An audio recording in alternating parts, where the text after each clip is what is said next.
ليلۃ الجائزہ یعنی انعام کی رات، یہ کون سی رات ہے؟ یہ عید کی چاند رات ہوتی ہے۔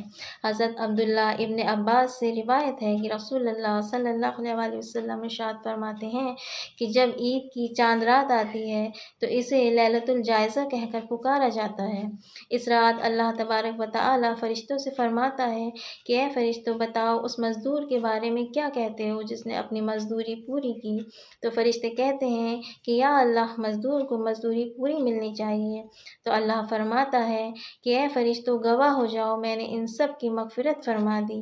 اللہ اکبر۔ اور یہ بات اللہ تعالیٰ ان خوش نصیب لوگوں کے لیے فرماتا ہے جو اس رات بھی اللہ تعالیٰ کی عبادت میں مصروف ہوتے ہیں۔ مگر ہماری بدقسمتی یہ ہے کہ مسلمان جیسے ہی عید کا چاند نظر آتا ہے اللہ کی عبادت سے غافل ہو جاتے ہیں اور بازاروں میں خریداری اور تفریح کرنے نکل جاتے ہیں اور اپنے رمضان کے پورے روزوں کی محنت کو برباد کر دیتے ہیں۔ تو کیا آپ بھی اس سال لیلۃ الجائزہ یعنی عید کی چاند رات بازاروں میں تفریح کر کے گزاریں گے، یا پھر اس سال رات بھر اللہ تعالیٰ کی عبادت کر کے اس سے اپنا انعام حاصل کریں گے؟